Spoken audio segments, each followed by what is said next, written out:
स्वामी अमित ज्ञान रूपम कृपालम अगम बोधदाता सुबुद्धि निधि विशालम क्षमाशील यति धीर गंभीर ज्ञानम धर्म कील दृढ़ धीर समधीर ध्यानम जगत त्राणकारी अघारी उदारम भगत प्राण रूपम दया गुण्य पारम नमो सद्गुरु ज्ञान दाता सुस्वामी नमामि नमामि नमामि नमामि श्री सद्गुरु महाराज की। अव्यक्त रूप में परमाराध्य सद्गुरु महाराज, उपस्थित धर्मशिला माता एवं बहनों, अभी हम लोग सत्संग योग से पाठ सुन रहे थे। उनमें वेद मंत्र को सुने, उपनिषद वाणी को सुने, पश्चात संत वाणी को सुने। विषय 5 है, रूप रस गंध स्पर्श और शब्द। 5 विषयों को हम लोग ग्रहण करते हैं। संत महात्मा कहते हैं एक जीव है जो फतिंगा जिसे बोलते हैं, वो एक विषय रूप के कारण अपने जीवन को गंवा बैठता है। उसको रूप सबसे प्रिय है। दीपावली में जब दिया जलाते हैं, वो जो प्रकाश होता है, प्रकाश को पाने के लिए, प्रकाश को खाने के लिए वो सोचता है कि मेरा पेट भरेगा, उसमें जीवन को गंवा देता है। एक मृगा है, उसको शब्द का विषय बहुत अच्छा लगता है। शब्द विषय के कारण जंगल में जो शिकारी आता है मृगा बजाने वाला, वो क्या करता है, केला का थंब गाड़ देता है और बांसुरी बजाता है। इतना सुरीला आवाज होता है, उस आवाज को सुनकर के प्रभावित हो मृगा आता है, खूब गौर से सुनता है। सुनते सुनते सुनते बेसुध हो जाता है। संसार का ख्याल ही नहीं रहता उसको। केला के थंब के सहारे वो खड़ा हो जाता है। इतना आश्रित हो जाता है उस केले के थंब पर कि वजन पड़ते ही केला का थंब गिर जाता है और मृगा भी गिर जाता है। गिरने के कारण क्या होता है, उसके पैर में मुड़ने का नहीं होता। जैसे हम लोग ठोना घुटना मुड़ता है, वैसे नहीं होता, उसका सीधा पैर रहता है। गिर जब जाता है तो वो उठ नहीं पाता है। शिकारी आता है, उसको लेकर के चला जाता है। उसके बाद हाथी है। स्पर्श विषय के कारण वो कैसे जान गंवाता है। जैसे हाथी बजाने वाला क्या करता है, जंगल में बहुत बड़ा कुआं खोदता है, बहुत बड़ा कुआं खोद करके ऊपर से हल्का हल्का जो है ना, वो खर पतवार लकड़ी सब ऐसे छत बना देता है उसका, कुआं के ऊपर में, वो खाई के ऊपर में पूरा। और एक चित्र दे देता है, हथनी का चित्र बना करके वहीं पर रख देता है।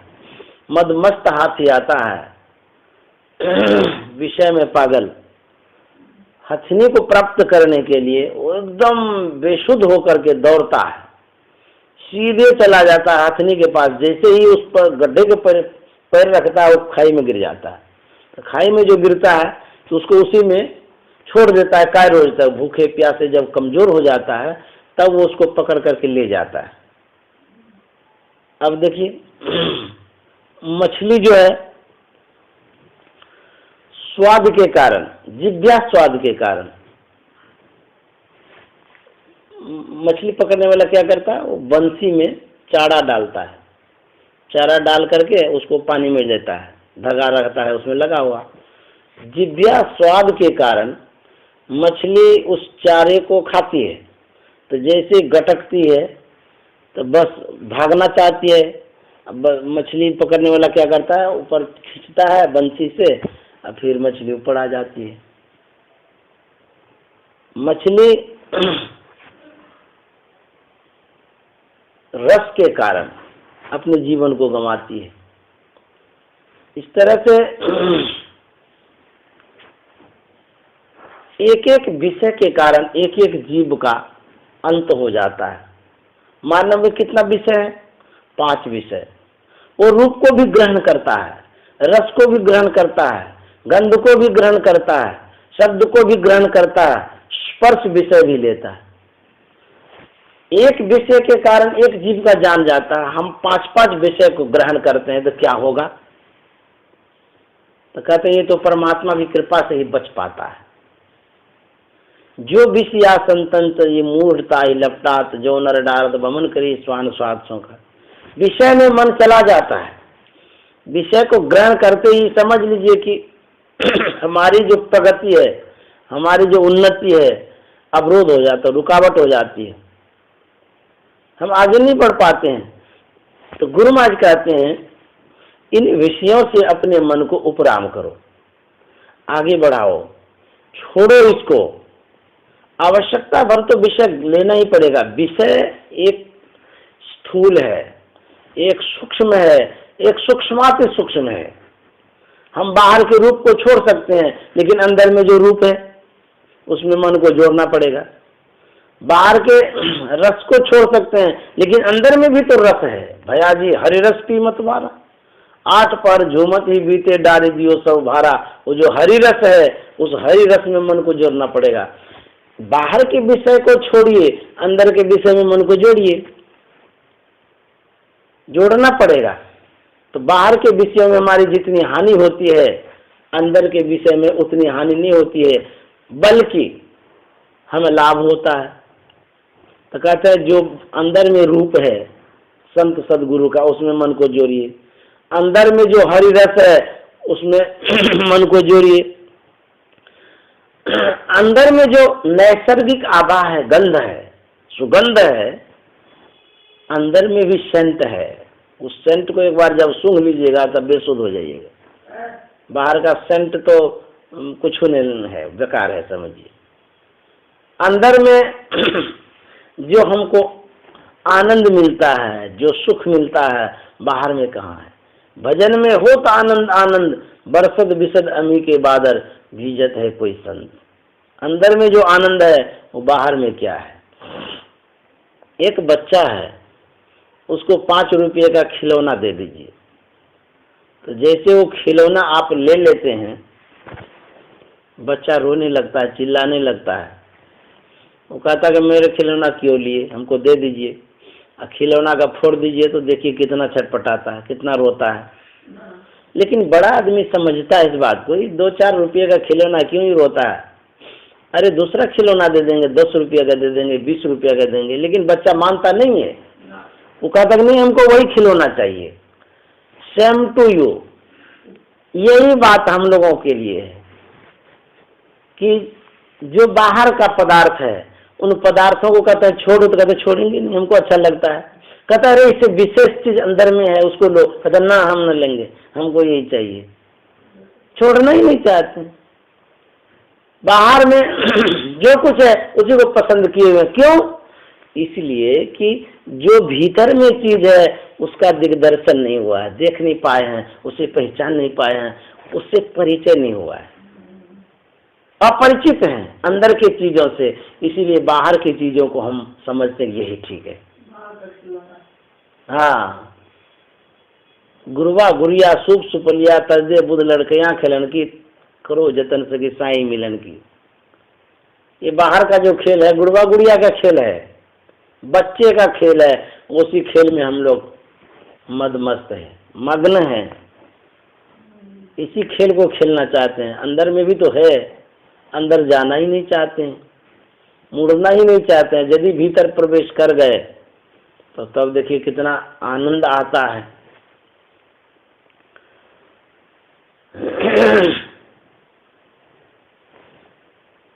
गुरु महाराज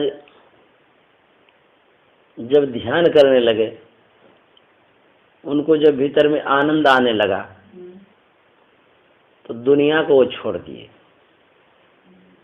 किसी से मिलना छोड़ दिए, खाना छोड़ दिए, सोना छोड़ दिए,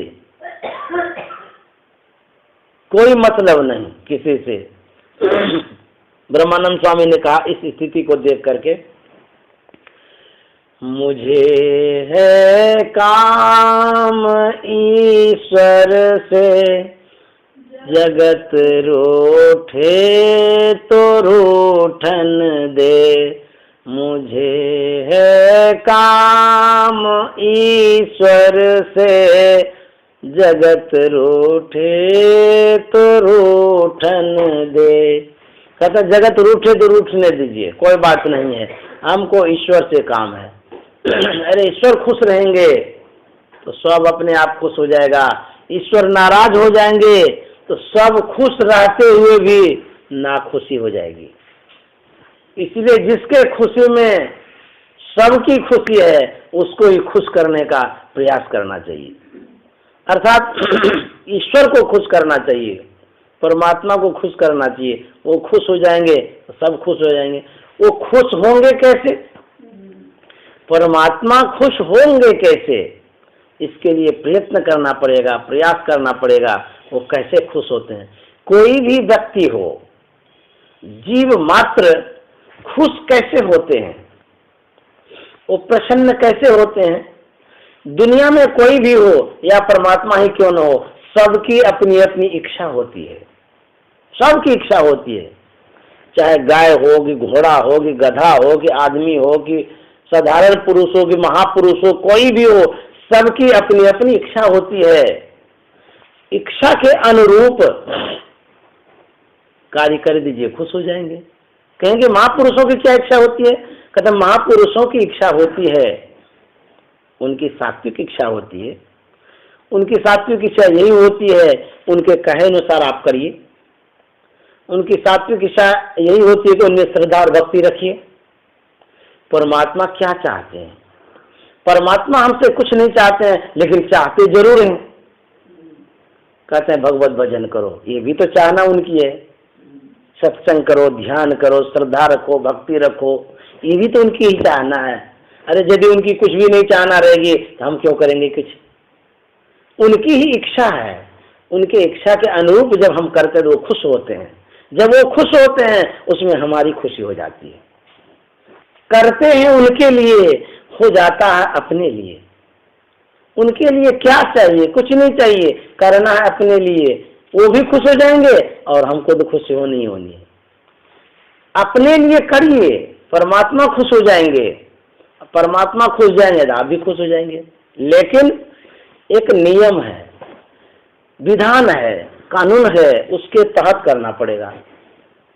मन के मते न चालिए, मन के मते अनेक, जो मन पर असवार है बिरला साधु ये। कहेंगे हम अपने मन से कुछ करते रहेंगे तब नहीं होगा। संविधान है, शास्त्र है, साधु संत हैं, महापुरुष हैं, उनके कहे अनुसार आपको बंधन में डालना पड़ेगा। आप उस बंधन में बंधेंगे, उसके अनुसार करेंगे, तब वो खुश होंगे। बहुत आदमी कहता है अरे हम जो करते हैं यही काफी है, माला फेर लिए बस हो गया। ये तो मनमुखी है। मनमुखी को मुक्ति नहीं मिलती है, जो गुरुमुखी होते हैं उनको मुक्ति मिलती है। बहुत व्यक्ति मनमुखी होते हैं, अपने आप को बहुत होशियार समझते हैं, हम बहुत पढ़े लिखे हैं, माला जप लेंगे, घूम लेंगे, टहल लेंगे, स्नान कर लेंगे, भगवान का नाम ले लेंगे तो मुक्ति हो जाएगी। कभी नहीं होगी, दुख में पड़ना पड़ेगा, आवागमन में पड़ना पड़ेगा। मुक्ति यदि चाहते हैं तो गुरुमुखी होना पड़ेगा। कोई विद्यार्थी कहेगा हम अपने से पढ़ लेंगे, असंभव है। कैसे पढ़ लेगा अपने से जब तक गुरु के शरण में नहीं जाएंगे? गुरुमुखी होना पड़ेगा। गुरु से दीक्षा लेना पड़ेगा, गुरु से ज्ञान लेना पड़ेगा। गुरुमुखी का मतलब होता है गुरु का जो मुख है उस ओर अपने आप को ढाल देना। तो गुरु का मुख किधर है? कहते गुरु का मुख गुह मना होता अंधकार, रू मना होता प्रकाश। अंधकार से प्रकाश के तरफ जो जाता है उसी को गुरु कहते हैं, और गुरु का मुख होता है प्रकाश के तरफ। तो गुरु का मुख है प्रकाश के तरफ, और गुरु के कहे अनुसार चलेंगे तब गुरुमुखी कहलाएंगे। अर्थात गुरु से दीक्षा लेंगे, शिक्षा लेंगे, उनके अनुसार जब चलना होगा तब गुरुमुखी होगी। इसको कहते हैं गुरुमुखी। ये होता है मनमुखी, वो अपने आप को बहुत होशियार समझते हैं, हम मन से करते हैं वही ठीक है। आपका मन जो जो कहता है वो करते जाइएगा, तो क्या आपका भलाई है इसमें? आप तो कहते हैं कि हमारा मन ठीक ही है, हम माला जप लेंगे काम हो जाएगा, लेकिन आपका मन तो गलत करने के लिए भी जाता है, गलत भी तो करता ही है। मन के कहे अनुसार आप जब चलते हैं तो जो जो मन कहता सो करते रहिएगा तो मार भी लगेगी, डंडा भी लगेगा। इसलिए मन के कहे अनुसार नहीं चलना है। मन दो है, एक जड़ मन है, एक चेतन मन है, एक बहिर्मुखी मन है, एक अंतर्मुखी मन है। यदि बहिर्मुखी मन के अनुसार आप चलते रहेंगे डंडा खाएंगे। कहते हैं कि निर्बंधन बंधा रहे, बंधा निर्बंध होए। निर्बंधन जो बंधन में नहीं रहता, स्वतंत्र विचार का जो आदमी होता है, जानते हैं वो बंधन में पड़ता है। जो मन सो करता है, निर्बंधन वाला कहता हम तो स्वतंत्र, हमको किसी से न लेना है न देना है, कोई बात नहीं, हम अपने में खुश हैं। कहते वो व्यक्ति बंधन में पड़ेगा, काल उसको पकड़ के ले जाएगा। बंधा निर्बंध हो, जो गुरु के बंधन में है, गुरु ज्ञान के बंधन में है, गुरु के कहे अनुसार बंधन में जो रहते हैं, उसके ऊपर एक अंकुश लगा हुआ है गुरु ज्ञान का। वो गुरु ज्ञान के अनुसार ही चलेगा, गुरु ज्ञान से बाहर नहीं जाएगा। वो समय पर ध्यान करेगा, समय पर सत्संग करेगा, समय पर भोजन करेगा, अच्छा अच्छा भोजन करेगा, जो सुपाच्य भोजन होता है, समय पर जागरण, उठना बैठना सब कुछ करेगा। ये जो बंधन है, इस बंधन के कारण वो निर्बंध होगा एक दिन, अर्थात उनका जो बंधन है खुलेगा। और जो मन सो खाता है, जैसे मन सोता है, जैसे मन उठता है बैठता है, एक दिन वो काल के बंधन में पड़ेगा, उसको जकड़ करके पकड़ करके ले जाएगा। इसलिए बंधन में रहना चाहिए, गुरु ज्ञान के बंधन में सूतना नहीं चाहिए। सुनिए ध्यान से। तो कहते हैं बंधन में रहिए। किस बंधन में? संत सदगुरु का जो बंधन है।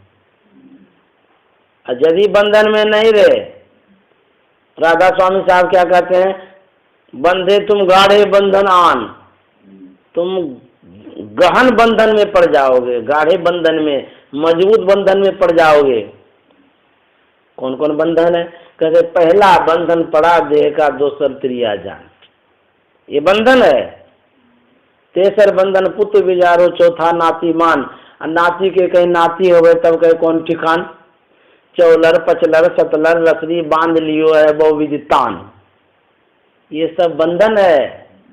यदि गुरु के बंधन में नहीं रहेंगे, ये सब बंधन में बंधे जाएंगे, तब बाल पकड़ करके घसीट के ले जाएगा जमराज। गुरु महाराज कहते हैं माघ भूखा बाघ काल के मुख पड़ो है बाबरे, होश कर चेतो सवेरे, बचो ध्यान के दावरे।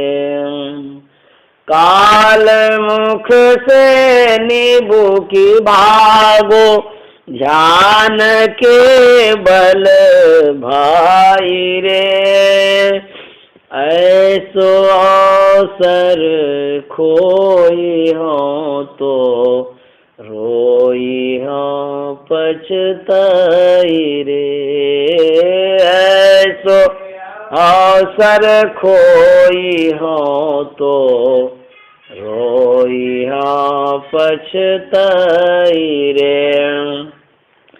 काल मुख से नींबू की भागो, ध्यान के बल भाई रे, काल मुख से नींबू की भागो, ध्यान के बल भाई रे, ऐसो अवसर खोई हो तो रोइया पछताई। सर खोइया तो रोइया पछ। गुरु महाराज कहते हैं माघ भूखा बाघ काल के मुख पड़ो है बाबरे। ए बाबड़े पगले, संसार में मस्त होने वाले भूले हुए व्यक्ति बाघ के गाल में पड़ा हुआ है, काल रूपी बाघ के गाल में।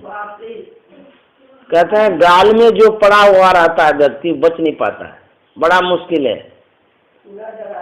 बचो ध्यान के दावरे। गुरु महाराज कहते हैं जब ध्यान करेंगे तो काल के मुख से भी निकल जाएंगे। काल मुख से निभु के भागो ध्यान के बल वायरे, और कोई उपाय नहीं है। काल के मुंह से भी निकल जाएंगे जब ध्यान करेंगे तो। नहीं ध्यान करेंगे तो काल के गाल में पड़े ही हैं।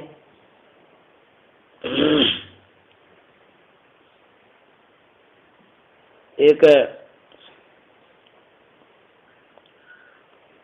झंडा था,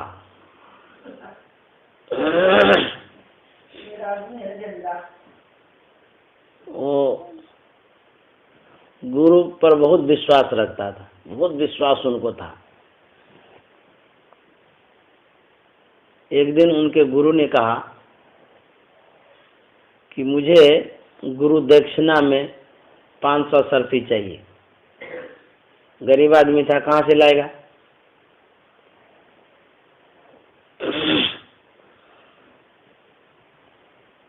वो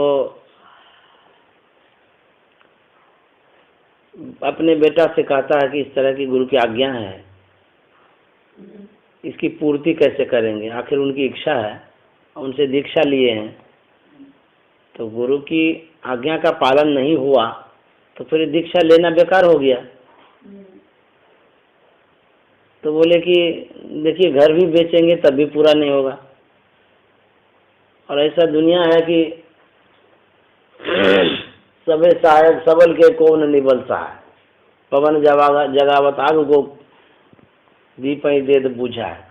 सहयोग करता है सब मजबूत आदमी को, और जो निर्बल है उसको देख करके सहयोग नहीं करता, क्योंकि इनको देंगे तो कहाँ से देगा, नहीं देता है।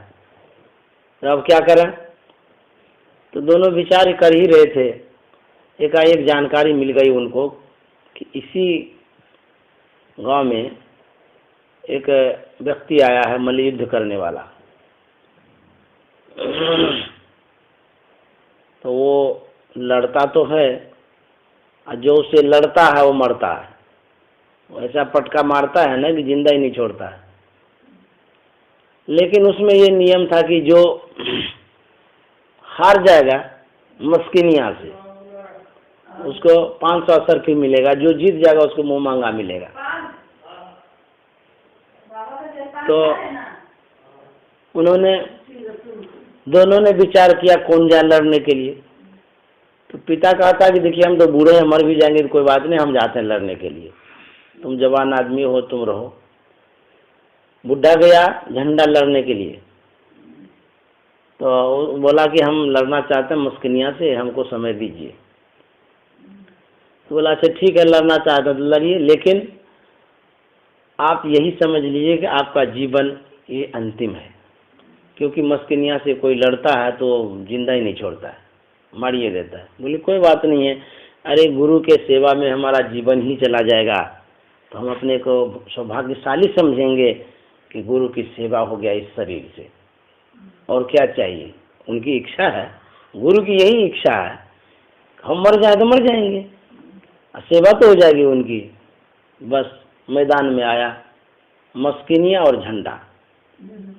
झंडा बूढ़ा था, कमजोर था, लेकिन मनोबल बहुत मजबूत था, आत्मबल बहुत था, गुरु पर आश्रित था ना। इनके मन में ये होता था मरेंगे तो क्या होगा, गुरु की आज्ञा है, उनकी यही इच्छा है, मरेंगे तो मरेंगे, कोई बात नहीं है, कम से कम गुरु जी खुश तो हो जाएंगे दक्षिणा लेकर के। हाथ मिलाया, जैसे ही हाथ मिलाया मस्किनिया को इतना जोर से पटका झंडा, चार चित्त कर दिया और झंडा ऊपर चढ़ गया। जय जयकार हो गया। बोले बाप रे, बुढ़ा कैसे पटक दिया, ये क्या हो गया, ये क्या हो गया। जो मस्किनिया था। वो कहता है कि अरे बुढ़ा, हम तो जवान जवान को पटक देते थे, एक से एक पेच लड़ाने वाले को पटकते थे, और तुम कैसे हमको पटक दिया? आश्चर्य है, बताओ तुमने कैसे हमको पटक दिया? झंडा कहता है मस्किनिया, तुमको शरीर का बल है, अभिमान है, तुमको शरीर में ताकत है, तुमको शरीर का बल है, और हमको गुरु का बल है। गुरु के बल से हम तुमको पटके हैं, हमारे शरीर में कोई ताकत नहीं है, कोई बल नहीं है। बोले अच्छा, गुरु का बल ऐसा होता है कि बड़े बड़े वीर को पटक देता है? बोले हाँ, गुरु बल के सामने में दुनिया का कोई भी योद्धा नहीं टिक सकता है। अरे बड़े बड़े रावण चला गया गुरु के बल के कारण, गुरु के बल से ही रावण को मारा गया। रामायण पढ़ करके देखिए, जब भगवान श्री राम घर लौटते हैं, माँ कहती है कि रावण को तुमने कैसे पछाड़ा? तो राम क्या कहते हैं कि माँ, गुरु वशिष्ठ कुल पूज्य हमारे, तिनकी कृपा धनुष रन मारे। भगवान होकर के भी गुरु पर आश्रित है, भगवान है, फिर भी कहते हैं गुरु के बल से हम ऐसा कर पाए। तो गुरु का जो बल होता है वो निर्बल के लिए, सबल के लिए, सबके लिए होता है जो उस पर आश्रित रहता है। गुरु का बल कुछ और है, वो दिखता नहीं है, सूक्ष्म है। वो श्रद्धा भक्ति निष्ठा से उनके शरण में जो रहते हैं, उनको जो मानते हैं, उनकी कृपा बनी रहती है, तार जुड़ा रहता है उनका। अरे याद करने की देर होती है, दया करने में कोई देर नहीं होती है। विद्युत से भी विशेष उसमें शक्ति होती है चलने की। विद्युत क्या है? कुछ नहीं है, मन के गति से चलता है। और वो मन, हम लोगों का जो मन है उसमें जो गति है, उस गति में, और गुरु का जो मन है उसके गति में हजारों लाखों करोड़ों गुना ज्यादा है। हम लोगों का मन पिंडी मन है, हम लोगों का जो मन है अंधकार में है। अंधकार में व्यक्ति कितना दौड़ सकता है, कितना चल सकता है, कितना आगे भाग सकता है। और गुरु का जो मन है प्रकाश वाला है, उसकी गति कितनी होगी? कोई आंख से देख करके जा रहा है, कोई आंख बंद करके जा रहा है, दोनों में अंतर होता है। तो हम लोगों का जो मन है आंख बंद वाला है, अंधकार वाला है। इनकी जो भी गति है, हम जिस हिसाब से याद करते हैं, और गुरु जो कृपा करते हैं, कई गुना गति करके तुरंत आ जाते हैं। हम लोग याद नहीं कर पाते हैं, उसके पहले उपस्थित हो जाता है कृपा। उनकी कृपा पहले आ जाती है, क्योंकि उनकी गति तेज है, वो प्रकाश में रहते हैं, वो शब्द में रहते हैं। हम लोगों का जो मन है अंधकार में है, इनकी गति कम है गुरु की अपेक्षा। तो गुरु का जो मन होता है, अरे बहुत तेज, उसके मन के अनुसार कोई दुनिया का मन ही नहीं है, किसी व्यक्ति का मन ही वैसा नहीं है। हम लोगों का पिंडी मन है, उसका ब्रह्मांडी मन है। हम लोगों का अंधकार में मन है, उसका प्रकाश में मन है। इसीलिए जैसे ही याद करते हैं तुरंत आ जाता है। द्रौपदी का चीरहरण हो रहा था, उनके मन में था कि हमको कोई सहयोग करेगा। बड़े बड़े वीर योद्धा, उनके पति देव, पांचों भाई पांडव बड़े बलशाली थे, मन में तो था कि ये लोग सहयोग करेंगे। जब चीरहरण शुरू हो गया, दुशासन सारी खींच रहा है, द्रौपदी को लगा कि कैसा सब ये सब आदमी कैसा हो गया है, एक बार भी नहीं उठता है, देखता भी नहीं है, सिर झुका लिया है। कितना स्त्रीहीन हो गया, शक्तिहीन हो गया, बलहीन हो गया ये लोग। अच्छा कोई बात नहीं, हमारे पतिदेव बलहीन हो गए किसी कारण से, लेकिन इस सभा में तो बड़े बड़े वीर योद्धा है, गुरु द्रोणाचार्य हैं, बड़े बड़े ज्ञानी हैं, पंडित हैं। चलो कोई बात नहीं, ये लोग भी नहीं सुनता है, तो कम से कम दादा श्री जो पितामह हैं वो तो सुनेंगे, वो तो देखेंगे, उनकी इज्जत लुटी जा रही है उनकी बहुओं की। अरे वो भी चुपचाप साधे हुए हैं। द्रौपदी को लगा कोई नहीं सुनेगा, किसी में शक्ति नहीं है, किसी में क्षमता नहीं है हमारी इज्जत को बचाने का। तब वो हाथ उठा दी और कहती है, हे हृदय मेरी रक्षा करो। कहने की देर थी, आने में देर नहीं थी। जैसे ही कहे हे हृदय, और सारी में जो सारी जोड़ दिया, पूरा संसार जोड़ दिया। खींचते खींचते खींचते परेशान हो गया, सारी की कमी नहीं हुई। तो कहते देर होती है कहने में, आने में देर नहीं। इतना सुपर फास्ट आशीर्वाद मिलता है, उससे भी ज्यादा गुरु कहीं नहीं जाते हैं। आप जहाँ हैं वहीं बैठ करके याद करिए, चाहे ट्रेन में है कि प्लेन में है कि घर में है कि पैखाना रूम में है कि जहाँ भी हैं, जहाँ कहीं भी हैं, आप याद करिए, तुरंत लाइन मिलता है। ऐसा टावर है गुरु जी का, अरे कभी टावर जाता ही नहीं है, खटाखट टावर रहता है, इंटरनेट कनेक्शन है, कभी नहीं जाता है। आप खाली बटन तो दाबिए, देखिए कैसे फिगर आता है तुरंत। अमेरिका वाला भी फेल हो जाएगा इसमें, उसका जो नेट कनेक्शन है, गुरुजी का जो नेट कनेक्शन है तुरंत भेंट करता है, तुरंत कनेक्ट हो जाता है याद करते ही। ऐसा इंटरनेट गुरुजी का पक्का है, इसलिए याद करिए, गुरु की कृपा होगी, आशीर्वाद मिलेगा। और जीवन की जो गति है ये जैसे है चलते रहेगी, उसी में सुख, उसी में दुख, उसी में आनंद, उसी में निरानंद होते रहेगा। हम लोगों को अपनी गति से नहीं, गुरु की गति से चलना है। अपनी गति से चलेंगे तो गिर भी जाएंगे, गुरु की गति से चलेंगे। जैसे हम ट्रेन चलाना चाहेंगे, एक्सीडेंट हो सकता है, जो ड्राइवर है वो चलाएगा तो एक्सीडेंट नहीं होगा। गुरु की गति यही है कि गुरु जो कह गए हैं उसके संविधान के अनुसार, नियम कानून के अनुसार चलिए, हड़बड़ मत करिए। कोई चीज में ज्यादा भी हड़बड़ करेंगे तो एक्सीडेंट हो जाएगा। जो कुशल ड्राइवर है वो हड़बड़ा के नहीं चलाता। जब माता जी गाड़ी पर चढ़ती हैं तो संजय बाबू यही कहते हैं कि माता जी को ठीक से ले जाना, हड़बड़ा करके नहीं ले जाना, अस्थिर से चला के ले जाना, हर गड्ढा में ना इधर उधर हो जाए। कहते हैं ड्राइवर को सचेत कर देते हैं, बढ़िया से ले जाइएगा, माता जी को कोई कष्ट नहीं हो। तो गुरु का जो ज्ञान है उसके अनुसार चलना, गुरु की गति से चलना है। गुरु की गति, गुरु में स्थिरता है, समानता है, धीरता है, ये गुरु की गति है। चंचलता उनमें नहीं है, हड़बड़ाहट नहीं है, कोई चिंता नहीं है उसको। हड़बड़ाता वही आदमी है जिसको अभाव होता है, हड़बड़ाता वही आदमी है जिसको जल्दी होता है। गुरु के घर में कोई जल्दी की बात नहीं, कहाँ जाएंगे जल्दी करके।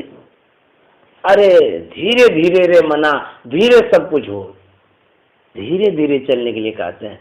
हड़बड़ाना नहीं, हड़बड़ाता है संसार के लोग, जल्दी चलेंगे जल्दी चलेंगे।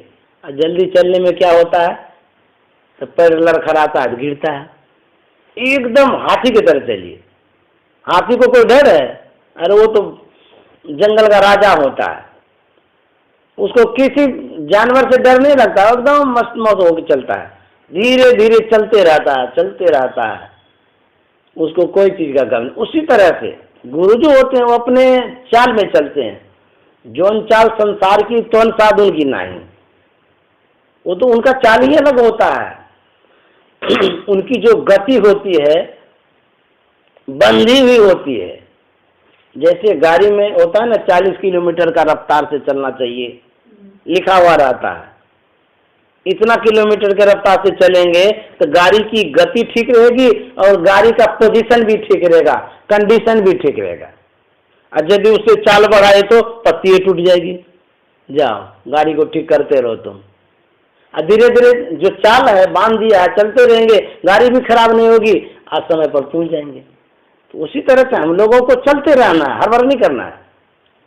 धीरे धीरे धीरे धीरे जैसा कहा गया है, हड़बड़ा के कुछ चाहना भी नहीं है कि हमको जल्दी मिलता भी नहीं है, मुक्ति भी नहीं मिलती है। मुक्ति लेकर के कहाँ जाइएगा, वहाँ कुछ नहीं है।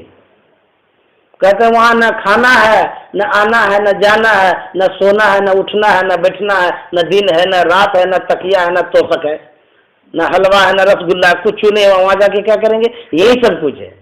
अरे यहाँ तो बढ़िया बढ़िया चीज मिलता है, फल है, फूल है, मिष्ठान है, सत्तू है, सब चीज मिलता है। प्रभु के दरबार में कौन कमी किस बात के अंत आंखिए जी। साहिब के दरबार में सब कुछ मिलता है, वहाँ कहाँ जाइएगा, सब कुछ यहाँ है। इसीलिए मुक्ति भी मत चाहिए, हमको मुक्ति नहीं चाहिए, यही रहेंगे तो अच्छा रहेगा। एसी लगा हुआ घर है, गर्म भी नहीं लगता है, बढ़िया बढ़िया व्यंजन है, कौन चीज की कमी है। इसीलिए चाहिए कुछ नहीं, जाको कछु न चाहिए वही शहंशाह। चाहिए कुछ नहीं, मिल जाएगा सब कुछ। अपनी चाहना को ही छोड़ दीजिए, गुरु के झोले में दे दीजिए, ले जाइए आप अपना जहां ले जाना हो। बस हमारी चाहना को भी आप झोला में बंद कर लीजिए। अब देखिए गुरु जी क्या करते हैं, आपको कोई चीज की कमी नहीं रखेंगे, सब चीज देते रहेंगे। अरे जितना परिवार वाले नहीं कर सकते हैं उससे कई गुना गुरु जी करते हैं। एक छोटी सी घटना कह करके समाप्त करते हैं। बिलासपुर बुरार में दिनेश मिश्र रहते हैं। जब वो कलकत्ता में रहते थे तो उस समय हुजूर आए थे, तो वन संचालन का काम करते थे। उनकी धर्मपत्नी हॉस्पिटलाइज थी। उनके मन में हुआ कि उसको हॉस्पिटल में छोड़ देते हैं और हम हुजूर के सेवा में रहते हैं, क्योंकि हम नहीं रहेंगे फिर गड़बड़ हो जाएगा। मन संचालन का काम करते हैं, किसी को कुछ कहा नहीं, उसको हॉस्पिटल में छोड़ दिए। उसके बाद ये अपना हुजूर के सेवा में रह गए। 2 रोज के 3 रोज ऐसे ही रहे थे। उसके बाद हुजूर का वहां से दूसरी जगह किसी के यहाँ प्रोग्राम था, तो दिनेश मिश्र कहते हैं कि बाबा हमारी धर्मपत्नी हॉस्पिटलाइज है, वहाँ से खबर आ रहा है बार बार कि इसके कोई अभिभावक नहीं है, कोई गार्जियन नहीं है, कोई देखने तकनीक के लिए नहीं आ रहे हैं, और इसको ले जाइए, ठीक हो गया। तो बोलते हैं कि हमको तो जाना है। बोले अच्छा ठीक है, कोई बात नहीं, आप जाइए, आशीर्वाद है। वो हुजूर चले गए दूसरी जगह कलकत्ता में प्रोग्राम करने, वो चले गए हॉस्पिटल। जैसे ही हॉस्पिटल गए, पूछते हैं क्या समाचार है, कैसे हैं? बोले हम तो ठीक हो गए। बोले चलिए गुरु महाराज की कृपा है। बोले कि देखिए हमारे पास एक बाबा जी आते थे और देख करके वो चले जाते थे। बोले कि कौन बाबा जी थे, कैसे थे? वो दीक्षित नहीं थी उनकी धर्मपत्नी उस समय, अभी भी आई है वो महिला। बोले कौन बाबा, कैसे थे? बोले कि माथा मुड़ा हुआ था, हुजूर के लिए बोल रहे, माथा मुड़ा हुआ था, ऐसे गिरवा वस्त्र में थे। तो दिनेश बाबू सोचा कि ऐसे बोलती होगी, कोई मन में हो गया, कोई महात्मा होंगे, हॉस्पिटल है, कोई भी आते जाते होंगे, उसमें क्या है। नजरअंदाज कर दिए इस बातों को।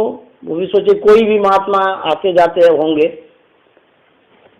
उसके बाद में जब हुजूर आए फिर, तो दिनेश बाबू कहते हैं कि मेरी धर्मपत्नी दीक्षित नहीं है और उसे दीक्षित करा देते तो अच्छा रहता, दीक्षा दे देते तो हुजूर कहते हैं कि जब उनकी इच्छा है दीक्षा की तो प्रतीक्षा की क्या बात है, बुला लीजिए।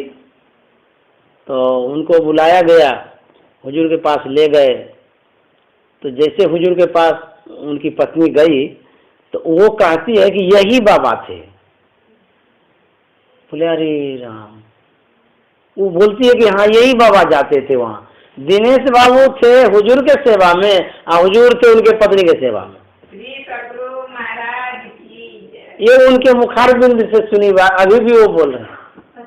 हाँ अभी की जो गए थे उनके घर पर, उनको बोले कि हमको लिख के दीजिए। अरे दिनेश बाबू नहीं है अभी तक, ये तो ये नीलम के पिताजी है ना, बुढ़ाड़ वाले दिनेश मिश्र, जो मन संचालन काम करते अखिल भारतीय में किए थे ना कलकत्ता में, वही तो दिनेश बाबू हैं। अब मुझे देखिए गुरु क्या करते हैं। गुरु कहाँ नहीं जाते हैं, सब जगह जाते हैं, सब करते रहते हैं। गुरु की लीला अद्भुत होती है। श्री सद्गुरु महाराज की जय।